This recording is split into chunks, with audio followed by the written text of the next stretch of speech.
who has ruled India for the last decade. On our special report this evening, we focus on the Korean culture. Our reporter Dennis Asseto traveled miles to Korea and is back with more. Take a look. 10,002 kilometers southeast of Asia lies South Korea, a country whose economy continues to rival many other developed economies. Korea has achieved remarkable success in recent decades, combining rapid economic growth with significant poverty reduction.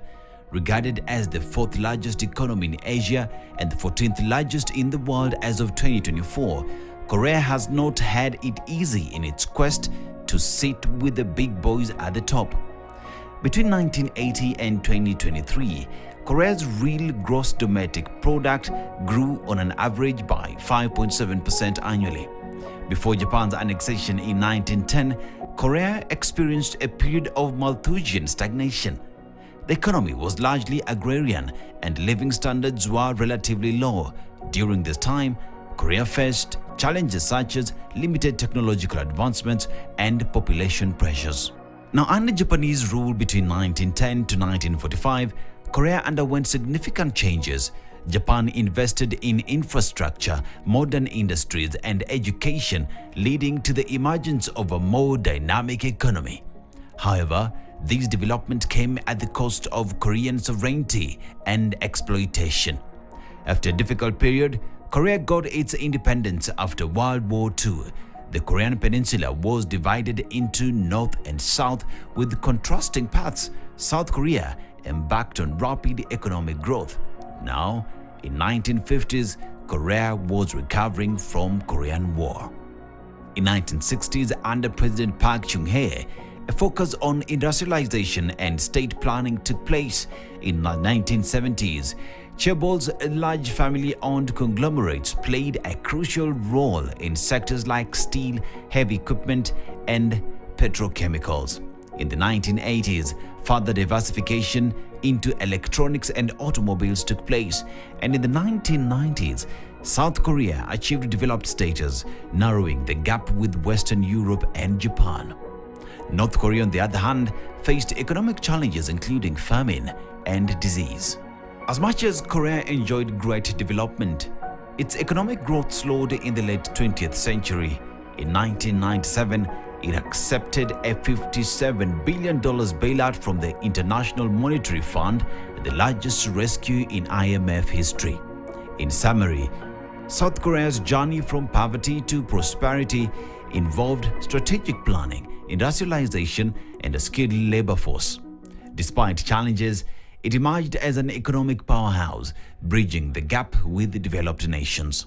Facilities like the Wu-Il Farm continue to play an important role in ensuring that the country's food security is realized and that the youth get to be part and parcel of agriculture through government's intentional investments into the youth through subsidies. We have also expanded the budget size for supporting young farmers. With this fund, they can start their own farming business. Many countries around the world are experiencing a decline in population living in rural agricultural communities.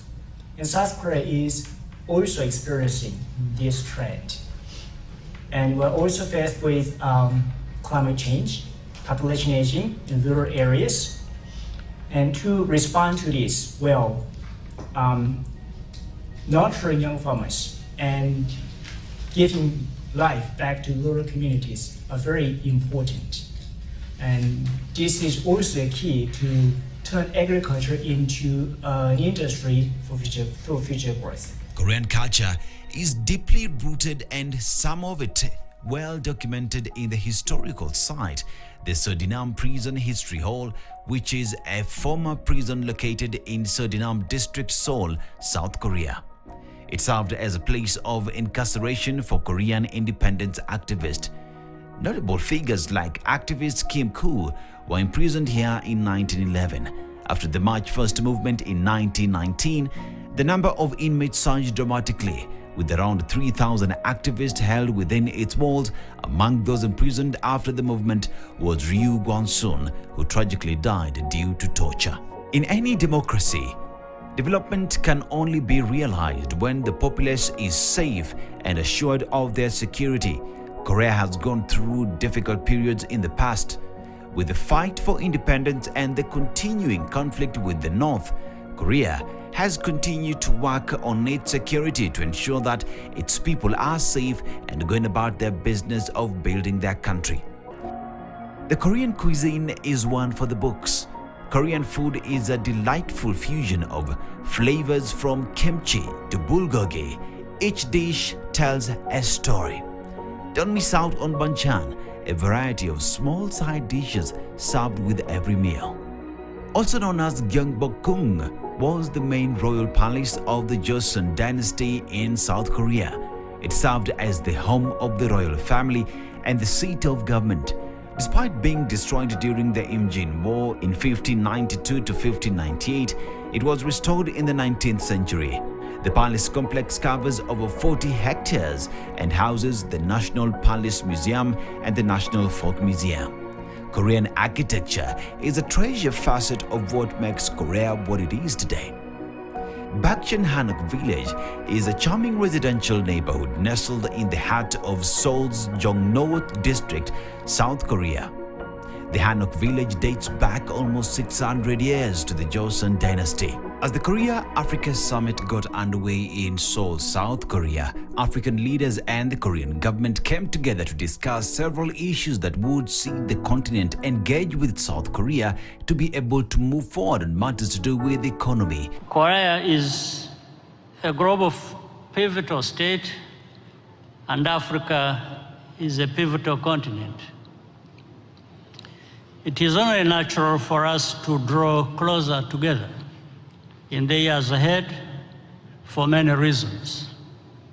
Therefore, it is important that this summit will point the way to the future for initiatives like the K-Rise Korea program, of which Kenya is an active participant, to be extended across Africa. As the Korea-Africa Summit gets underway, Korea wants to get close to Africa in terms of economy, agriculture, culture, and tourism.